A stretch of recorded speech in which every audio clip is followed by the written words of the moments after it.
jubilation for Jays fans, where you can locally cheer on Canada's team during the World Series. Plus, who was holding the gun? The Crown presents its case in the murder trial of a Toronto man charged in a fatal double homicide. And not so fast. Why would we take away a proven method of keeping our kids safe? In reaction to the province pressing the gas pedal on a bill to ban speed cameras.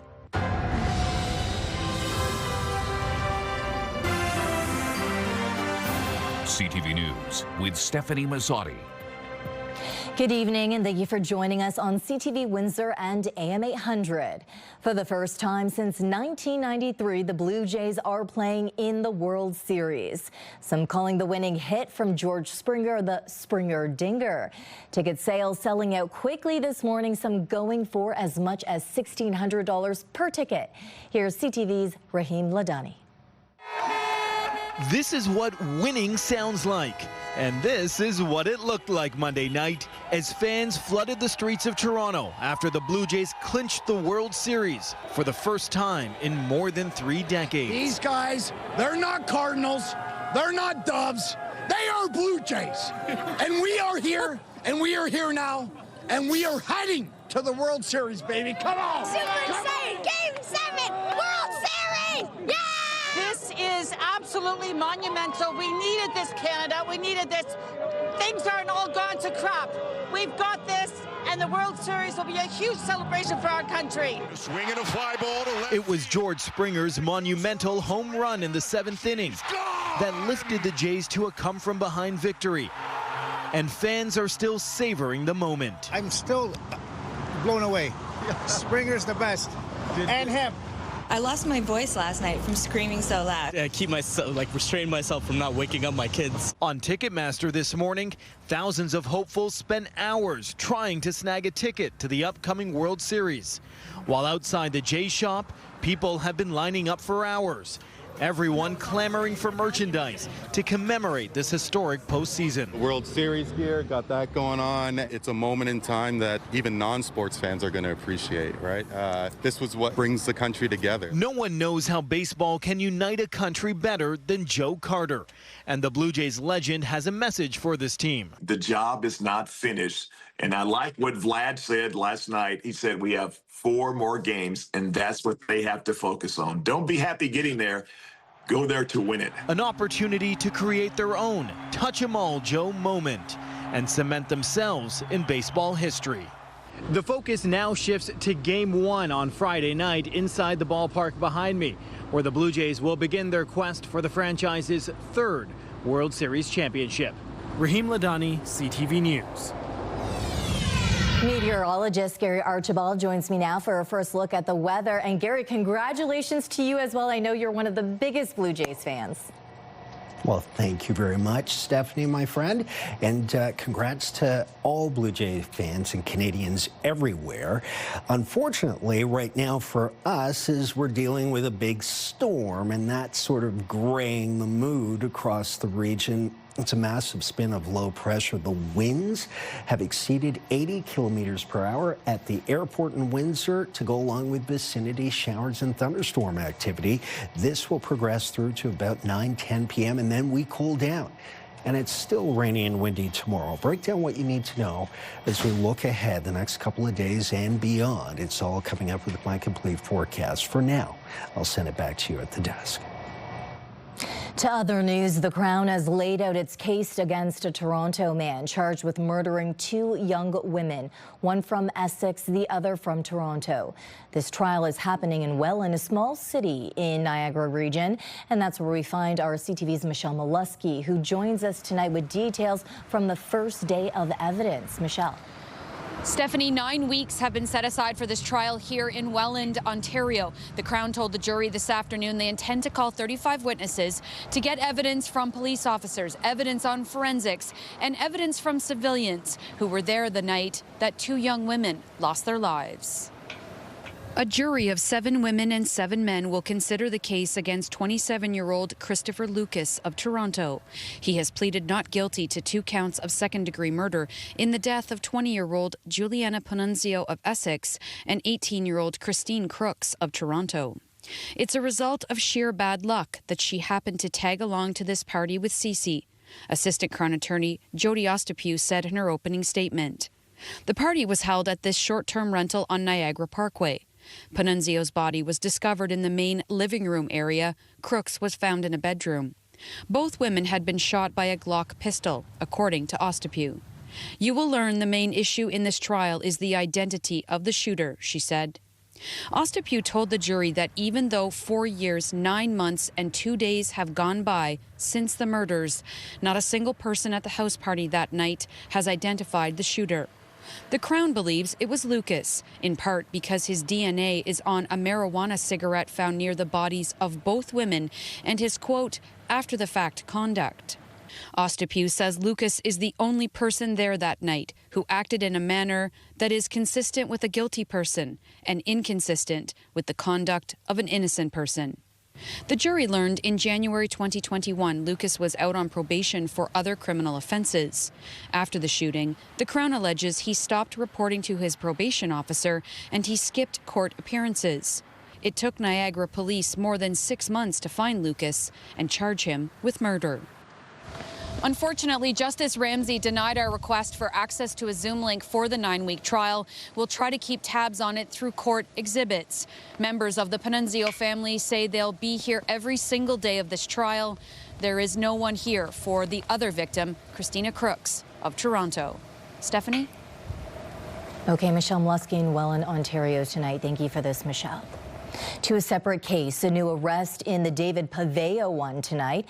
Windsor police arrested a third suspect, 61-year-old Ronald Holman, for accessory after the fact and indecent interference with a dead body.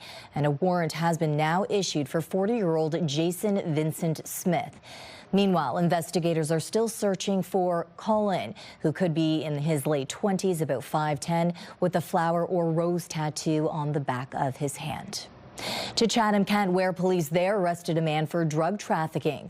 Police say officials observed a suspicious interaction in the parking lot on October 15th. When approached, a 19-year-old Chatham man ran, tossing a bag as he went. Officers recovered it and say they found 349 grams of cocaine, a digital scale, and a large amount of cash. The street value of the drug is estimated around $35,000. The suspect faces a charge of possession for the purpose of trafficking. In LaSalle, a 42-year-old man remains in hospital with serious but not life-threatening injuries after a car drove through the front window of a grocery store. This happening yesterday. It happened at Zares around 2:30 in the afternoon. Police say the driver of the vehicle was a 73-year-old woman. Officers expect this investigation to take at least a week. A transport truck somehow was able to drive onto the Gordie Howe Bridge last month before it was turned around by officers with the Canada Border Services Agency.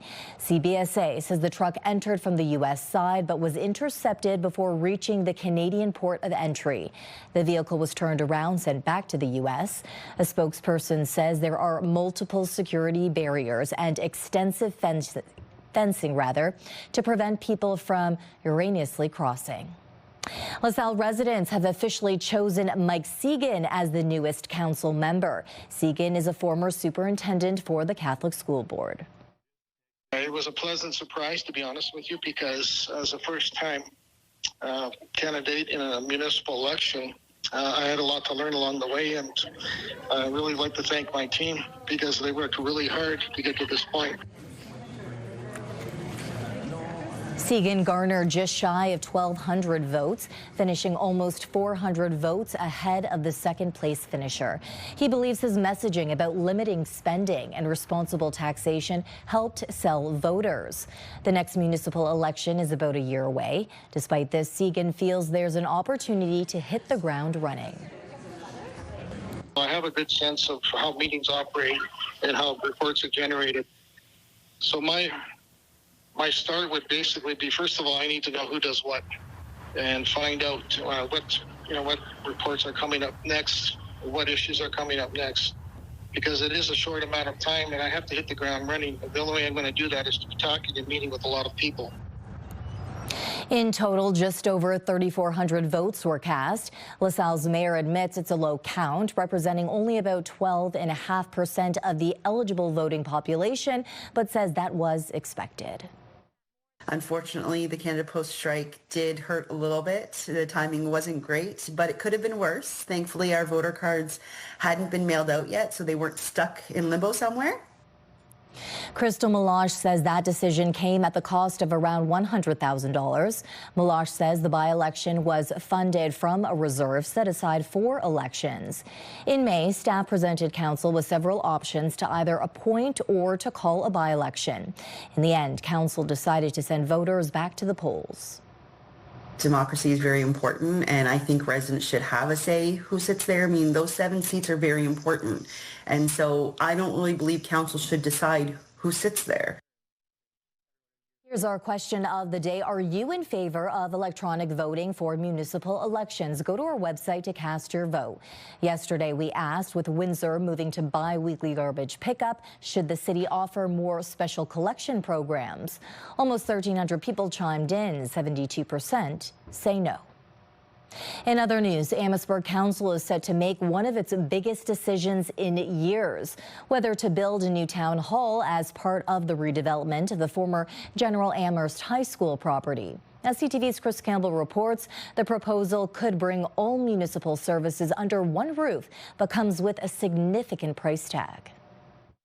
Amherstburg's current town hall has been showing its age, and now council is weighing whether to start fresh on a historic site. It's quite a historic location. There's a lot of pros and cons to it. A report before council recommends choosing between 2 options that would see a new town hall built at 130 Sandwich Street South, the former General Amherst High School property, as part of a redevelopment by Valente Development Corporation. Our current town hall it's simply not big enough for this municipality today. The project could also include a new public library and community theatre with a total price tag of just over $15 million. Other options are on the table, including expanding the Libro Centre or constructing a standalone building. Those options are estimated to cost the town between $19 and $27 million. There's other opportunities around the municipality that all have pros and cons. So Monday night, at least, hopefully we'll have direction from council, and we'll if this is the spot, then we move forward with negotiations. If this is not the spot, then we go to whatever plan B is. Deputy Mayor Chris Gibbs says feedback from residents has been mixed, many concerned about the cost. It's all over the place. You know, there's a lot of questions, a lot of people a lot of residents who prefer not to spend the money. Gibbs says whatever council decides, doing nothing isn't an option. It's one of those tough ones where you know, as a member of council, you're trying to look 50 years down the road and see what's best for the next generation or 2 generations. Council is expected to debate the proposal Monday night. If approved, negotiations with Valente Development Corporation would move forward, and plans for Amherstburg's new town hall could soon take shape. In Amherstburg, Chris Campbell, CTV News. The municipality of Chatham-Kent just voted to move ahead with a similar project. Construction of a new $39 million community hub got the green light. Fortis Construction Group and Tecumseh with the winning bid, coming in at almost $40 million. That's $3.6 million under the estimated cost. The hub will bring together the Chatham Civic Centre, the Chatham branch of the Public Library, and the Chatham-Kent Museum all under one roof. Work is expected to begin in December and wrap up by early 2028. Very exciting as we move forward. The great thing is it's financially the best decision compared to just fixing up the current Civic Center. There's a lot of excitement starting to brew here in Chatham-Kent, and I know there's a lot of people ready to step up and contribute to make this a huge success. Green bins were officially picked up for the first time today across Windsor.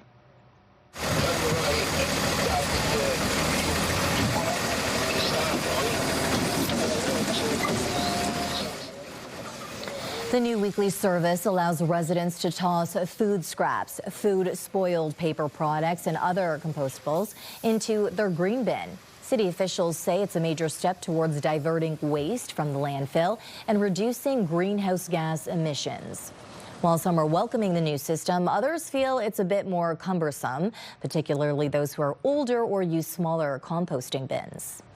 I just feel that for somebody 92 years old, it's causing a lot of disruption in my events. You know, I put my green thing out and I am using it, but it isn't easy. If I didn't have a wonderful neighbor, I don't think I'd be able to do it.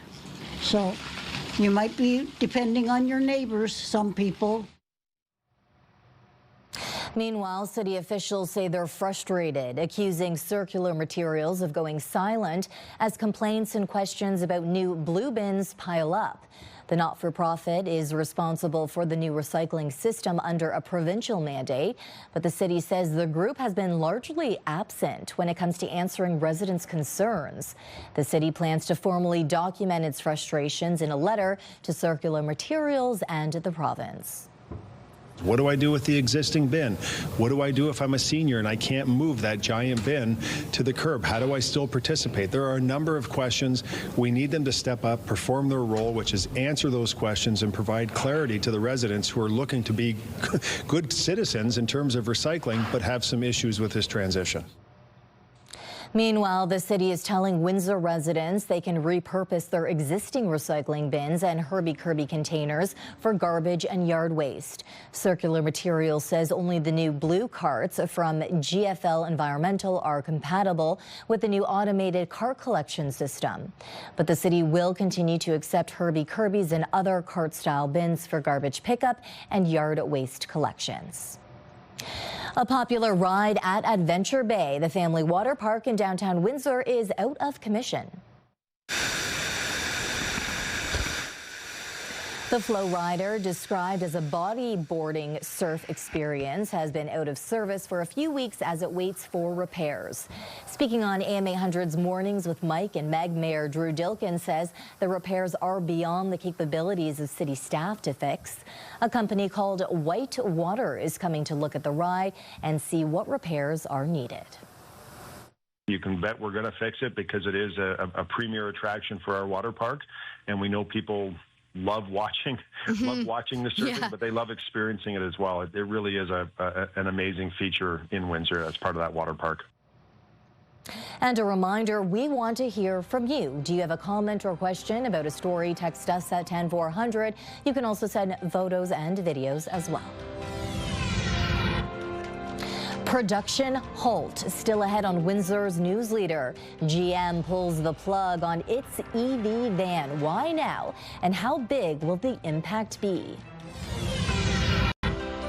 Speed showdown. Windsor plans to bring in automated speed cameras, but the province is rushing to ban them. What's next?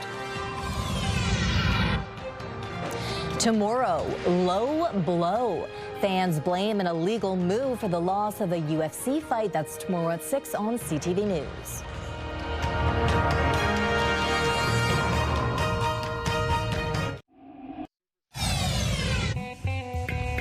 Start your day with the latest local news.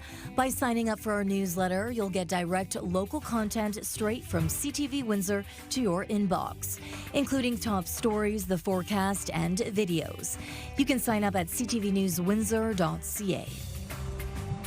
More bad news for the Canadian auto sector today, this time coming from General Motors. The company confirmed it's ending production of its EV delivery van manufactured in Ingersoll. CTV's Jonathan Rao now on the reasons behind the move and the impact. Connie Mullum has worked at the GM Cami plant in Ingersoll for almost a decade, but we met with her as she put together a quilt at home rather than assembling vehicles. Mullum was indefinitely laid off in February and now devastated to hear the electric van she hoped to go back to building is being scrapped. This is heartbreaking. Mullum and her husband have 2 adult sons living at home, and she fears she may never work at the plant again, worried about the tough financial decisions they'll have to make as a family. I think that's the part that's stressing us both out more, is like, okay, what are we going to do? What's next? Where can we cut more corners? General Motors delivering the news to workers this morning that it's ending production of its Bright Drop electric delivery vans. When they were launched in 2021, they were heralded as being part of GM's all-electric future. The provincial and federal governments invested millions to make it happen. But sales of the vans flopped, and GM says it simply couldn't afford to make vehicles that aren't selling. The market hasn't developed to the levels that we expected. And then we have to be responsive to that as a responsible business. Production is not being moved elsewhere. And as for whether this had anything to do with U.S. tariffs, I can categorically say that this has nothing to do with tariffs. the announcement comes a week after Stellantis said it was moving production of the Jeep Compass from Brampton, Ontario to Illinois. GM noting it's still got production happening in St. Catharines and Oshawa and says it has no plans to close the Ingersoll plant. Instead, it says it's working to find another vehicle. They were adamant that the plant is not closing. There will be no more Bright Dot product, but they are looking for another product to fill the void. And as of right now, that's as much as we know. But workers do worry with the U.S. tariffs in place, it may make it much harder to get a replacement. Jonathan Valley-Rouse, CTV News, Ingersoll, Ontario. At Queen's Park today, the controversy over the way skills development funding is being handed out by the Ford government is still simmering. CTV's Queen's Park Bureau Chief Siobhan Morris reports. Order! I'm going to start naming people. A heated question period as the Minister of Labour remains under scrutiny over the Skills Development Fund. Did the government pick winners and losers based on personal relationships and political donations? Speaker, 60% of low-scoring projects in round 3 donated to members opposite Speaker. So we could play that game all day. David Piccini and Progressive Conservatives needled by opposition politicians about specific grants. Posting a $120,000 fundraiser for the Minister of Labour, and then that organization getting the largest skills development fund grant. Does that sound familiar? So, Speaker, I guess my question is, when is the Premier going to fire his Minister of Labour? Madam Speaker, coming from the most politically corrupt government, Doug Ford not explicitly saying he has his ministers back, but trumpeting his government's economic record. Siobhan Morris, CTV News.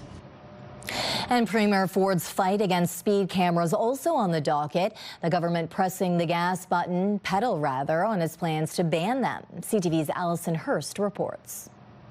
The sign promising an automated speed camera is one unlikely to be kept. The province has tabled a bill banning them from municipalities. We've made a decision as the government to move forward on this legislation to remove them. The legislation is in its first bill since returning to the legislature. The release says it includes initiatives to protect taxpayers by ending the use of municipal speed cameras. Our focus has always been on preventing speeding at the point of entry into one of these zones. Municipalities using the technology have been largely against the government's plan, citing the vast majority of these cameras are in school zones. That's something many parents want to see continue. Around the school, definitely needed. But there are different areas, maybe yes, maybe no, but the school, definitely. I don't think we don't need to around here because no one's driving faster than the 30 kilometers per hour. So because they know that the school is here. I think so, but I think because I don't get caught by them, so I'm like, yeah, it's probably good for safety. The province wants cities instead to focus on traffic calming measures like speed bumps, roundabouts, and enhanced signage. At several schools across the province this morning, parents held demonstrations to save speed cameras. The data shows us that they do work and that we are seeing a reduction in speeding in this area and across our city and across our province. So why would we take away a proven method of keeping our kids safe? Once the bill passes, the cameras must be off, with new warning signs in their place by November 15th and permanent flashing light signage by next September. Allison Hurst, CTV News. The Canadian Armed Forces is falling behind, according to Canada's Auditor General, not enlisting enough soldiers to meet Canada's operational requirements. And as CTV's Rachel Aiello reports, those who do make it into uniform may not be able to access adequate housing. while National Defense has lots of plans, a lot of it is based on outdated information. An alarming assessment from Canada's Auditor General and a quick admission from the Defense Minister. We have work to do. Amid a massive military spending boost and this government's renewed efforts to recruit, a pair of audits released today revealed that the Canadian Armed Forces is falling short in two key areas that could have long-term implications. The Canadian Armed Forces isn't recruiting enough members. While thousands apply each year, only 1 in 13 candidates make it to basic training, and the military isn't tracking why. Recruitments are also taking twice as long as targeted, and there's instructor and equipment shortages. Compounding this, the forces have failed to plan for and provide enough adequate housing for the recruits that do make the cut. So this is going to impact retention. After examining the conditions at a Navy base in Esquimalt, BC, an Army base in Gagetown, New Brunswick, and an Air Force barracks in Trenton, Ontario, the AG found many quarters lacked amenities like Wi-Fi and desperately needed significant repairs. Toilets weren't working, or there was structural damage to the exterior walls of the buildings. The kind of conditions that you and I wouldn't want to live in. Critics call these findings unacceptable. But today, the government was adamant that changes are being made. We know that the better the conditions of living, not just housing, but childcare and dental and medical, things we're investing in, the higher performing they are. We want a high-performing military. We have one. We're getting there. These reports cast new light on long-standing issues that military leaders have pledged to address for years. CTV News asked the current Chief of Defense Staff for comment today, and she declined. Rachel Aiello, CTV News, Ottawa. Fireworks were lighting up the skies of Windsor, Essex Monday night, many thinking they were to celebrate wins by the Blue Jays or the Detroit Lions. But as CTV's Bob Belichico shows us, there was another reason for the excitement. Fireworks have been lighting the skies for the past few days, some late into the night. We celebrate Diwali in India as the festival of lights. Diwali is a celebration of good over evil. A Hindu god slain a demon king who had abducted his wife. When he came back, people lit up their homes with diyas and lights and candles. The celebration includes fireworks all over the world. Windsor Fire responded to a fireworks call Monday night. What we want to get across to the public is that consumer fireworks displays are only allowed 3 different occasions throughout the year. Any other time, they need to apply for an event application. Those times are the day before, after, and including Victoria Day, same for Canada Day, leading to and including July 4th and New Year's Eve. Any backyard fireworks require an event application. The Hindu temple did have a permit. They had the permit only for the fireworks that were in the temple and not for people who had their own personal fireworks.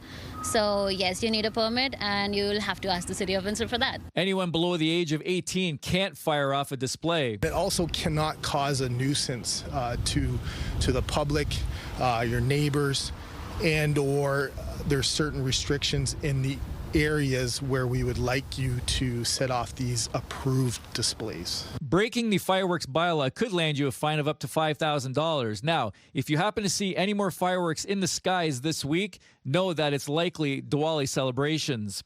Yeah, so it falls like around 10 days before Halloween, so you know it's Diwali, yes. Bob Belichico, CTV News.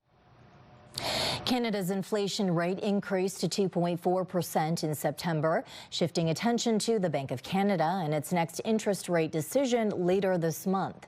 Statistics Canada says the increase is due to a mixture of smaller drops in the price of gasoline and a 4% increase in food prices.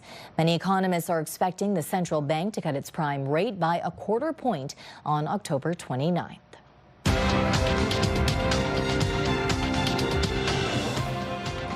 Checking the markets, the TSX was weighed down by losses in the mining and technology sectors. It plunged over 500 points. Mixed results in New York as the Dow rose 218, the Nasdaq slipped 36. The loonie was up slightly. Gold sank over $250 per ounce. Oil fell 22 cents a barrel. What if turning your prosthetic feet backwards made walking easier? Coming up, how this surprising twist is changing lives. Let's look at our CTV News weather snapshot. Thanks to Cheryl Clark for this beautiful image. Wow, that tree is gorgeous. Unfortunately, the really strong winds are raking those leaves right now, and it's stormy through the overnight. I'll break down what you need to know. It's cold tomorrow, relatively speaking. The forecast coming up.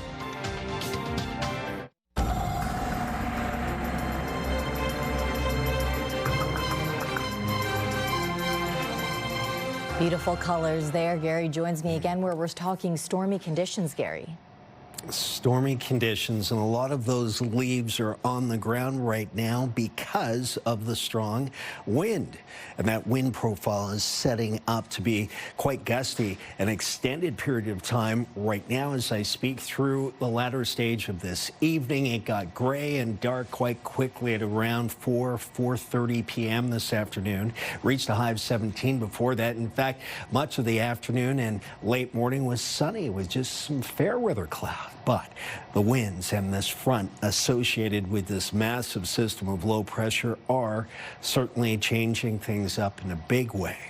The air quality has been good of late. We're at a 2 on a scale of 1 to 10. The lower the number, the better. We like that. Holding it about 14 to 15 degrees between Windsor, Essex, Chatham, Kent, Erio, Rondo Park, Leamington, Chatham, Leamington, as well as Kingsville, Amherstburg, all looking at temperatures in the mid-teens. We are cooler in northern and northwestern Ontario, and that will play into our story for tonight into tomorrow morning. 8 degrees in Thunder Bay. We're double that here in Windsor and Toronto, mid-teens. Now, the wind field is really picking up out of the southwest and out of the south. We were seeing some milder temperatures earlier. That's why we're close to about 16 degrees Celsius, but getting colder, and we'll see wraparound winds out of the north-northwest, and it's all due to this perfect comma-shaped textbook spin of low pressure in our hemisphere, counterclockwise swirl, and that circulation is moving right through the heart of southwestern Ontario as I speak. You can make it out. The core of it just slides over Michigan and into southwestern Ontario where we reside, and with it a good, well, blanket of showers. Intermittent at times, heavy at times, light.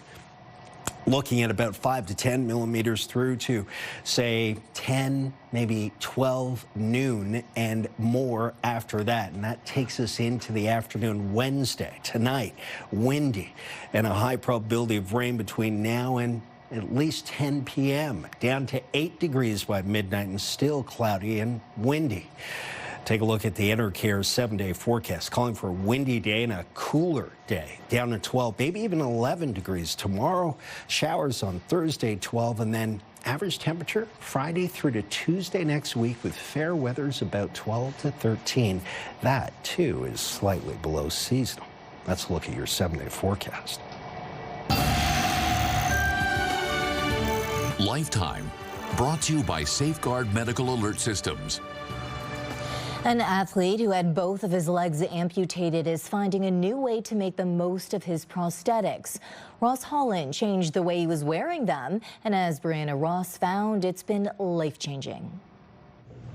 It's not every day that you see someone walking with the foot on their prosthetic leg facing backwards, but this is a reality for Ross Holland. It's so much more comfortable. It's so much easier. Holland has been wearing prosthetic legs since he was 3 years old after a lawnmower accident caused him to be a double amputee. He says finding prosthetics with the perfect fit was an uphill battle.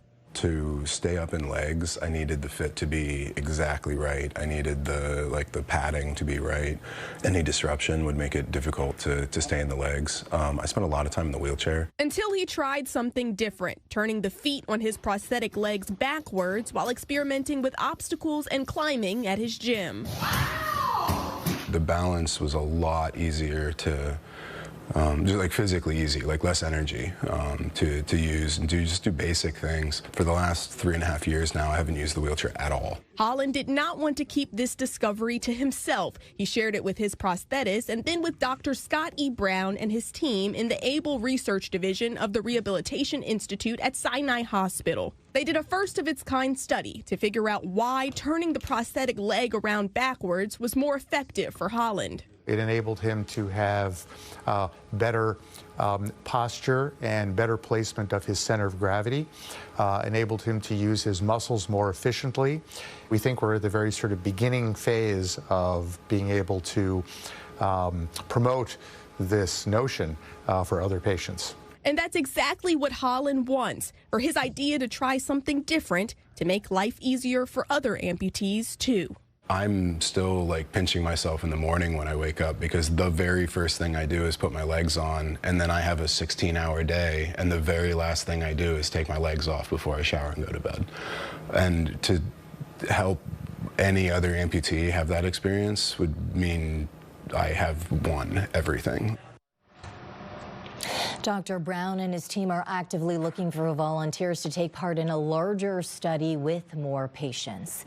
In other news, Windsor Regional Hospital Foundation unveiled a newly renovated atrium today, designed specifically for patients and their families.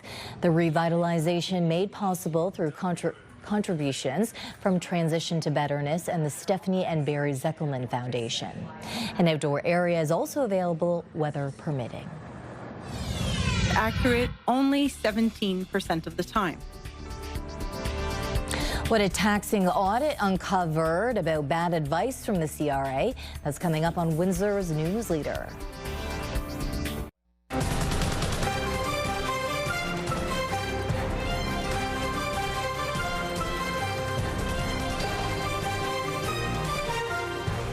If you've ever tried to reach out to the Canada Revenue Agency and been frustrated by the slow response, even found the answers that you get fall short, you're not alone. Canada's Auditor General released a troubling report today that highlights the failure of the CRA to do the job well. CTV's Abigail Beeman with the findings and what they reveal about this agency. You don't need to be sidelined, you don't need to be stalled, you don't need to be dropped. You need to be dealt with and worked with. David Cornish is not surprised by the Auditor General's findings about shortcomings at the Canada Revenue Agency. He's spent enough time trying to get through himself. Hours and hours, and then dropped.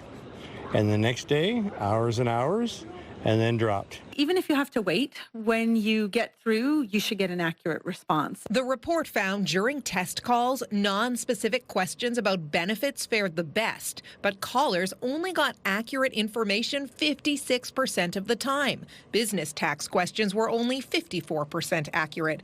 And at the bottom of the barrel, non-account specific individual tax questions answered correctly only 17% of the time. Put another way, if you ask a general question about your individual taxes, you have an 83% chance of getting a wrong answer from the Canada Revenue Agency. We found that the accuracy was much higher when questions pertain to specific accounts. Why does this government force Canadians to pay so much for such terrible service? We are holding CRA to account. The 100-day plan is showing, I think, spectacular results so far. We've got a lot of work to do. The government says they've already hired more employees and beat their own goal, which was to have 70% of calls answered at all. The latest data from 2 weeks ago puts calls answered at 90%. Abigail Beeman, CTV News, Ottawa.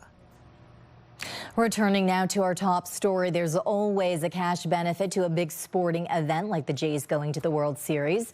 Bars, restaurants, gift shops all revving up for an influx of Canadian and American fans. CTV's Adrian Gobriel on the boost to business courtesy of the Blue Jays.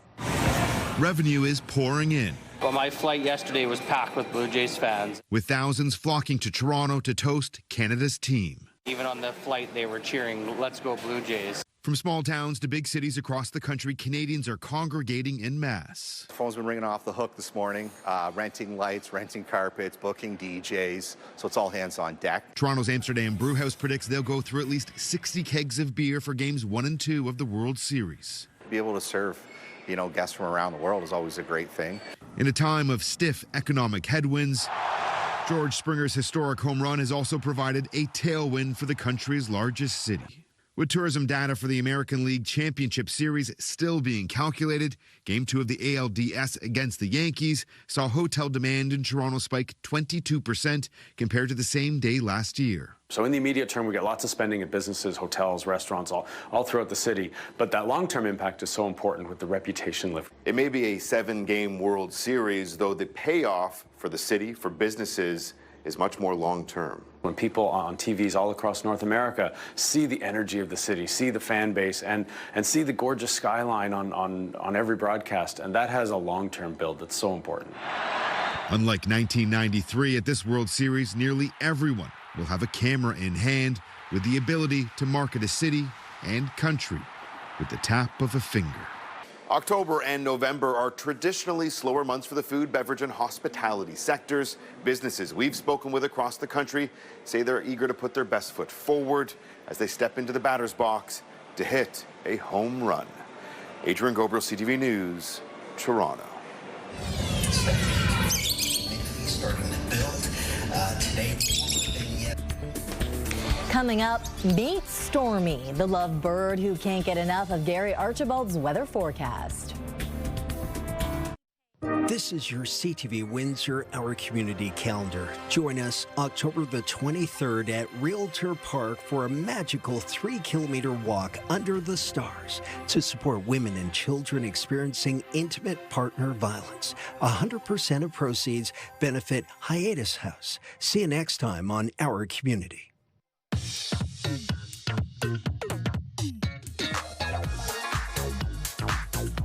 It's time to check in on what's happening now with Melanie Kentner. And Melanie, you have details for us on a tied council vote on the Cabana Road development.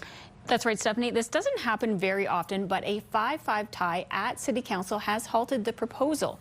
The plan to rezone 619 Cabana Road West would have allowed 3 buildings with 18 residential units on a vacant lot near Dougal Avenue. City administration had recommended approval, describing the project as a modest, policy-aligned boost along Cabana Road West. But the development has sharply divided both the neighborhood and council. Mayor Drew Dilkins explains that a tie vote is treated as a failed vote. It basically is a refusal, so it's as if council turned it down. Now the developer has the opportunity to appeal, or they can go back and they can listen to the feedback from City Council, see if they could amend their application in a way that addresses those concerns, and then come back to City Council for approval. It's really in their hands and up to them. We've got more details on the project at ctvnewswindsor.ca. And Melanie, online we do have another story about a crash on the 401 this morning. Yeah, police say that a tractor trailer collided with a crash truck on the 401 in LaSalle. It happened just before 9 a.m. The crash truck was there to protect workers in the eastbound lanes. The operator of the crash truck was taken to hospital as a precaution. The other truck driver was not injured and was charged with careless driving. You can find more traffic stories on our website. And in our social spotlight tonight, Maple Leafs captain Austin Matthews is showing his support for the Blue Jays. Yeah, it's been great. We're all rooting for him so hard. During an interview with E-Talk, he says he thinks the Jays can get the job done. Matthews says it's cool to see the whole country behind the Jays World Series run. He reposted the win on Instagram last night, basically saying, let's go. It's great to see all of the teams coming together. So much excitement for this World Series. I know you and I will both be watching every step of the way. Yeah, it's going to be a very, very cool run for sure. Okay. Thanks, Mel. All right, and 5K a day is back on 93.9 Virgin Radio. Listen to Hannah and Johnny in the morning for your chance to win $5,000 every weekday. 5K a day. Virgin Radio.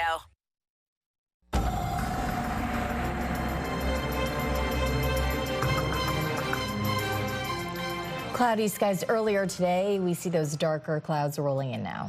Yeah, we got into some blue sky as well in the afternoon. So earlier, pleasant at times. Afternoon, evening now, not so great. Wind warnings, even severe thunderstorm warning. We'll be in and out of warnings for wind through the overnight, only reaching a high of 10 degrees tomorrow. It is rainy, it is windy, especially in the morning Wednesday, up to 12 Thursday, still cloudy, about a 40% chance of showers. Then fair weather Friday through the weekend and beyond. Monday, Tuesday.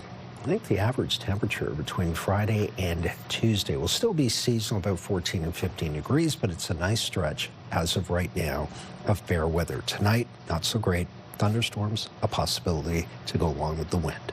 Okay, Gary, I know you're a huge Blue Jays fan. That is something that we are continuing to talk about tonight. Of course, what else could we possibly talk about? Right now, as we speak, Robert Lothian is out there talking to local Blue Jay fans and business owners. Fans are still riding high after their team punched their ticket to the World Series. So he's out there talking to people in the community about how they're gearing up for Friday's first pitch. Okay, and here's a heartwarming story from one of Gary Archibald's biggest fans, and it's not who you may expect.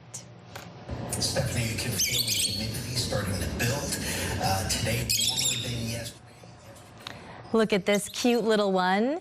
One of our viewers, Lisa Rhea, tells us her lovebird, named Stormy, goes wild every time Gary's weather comes on.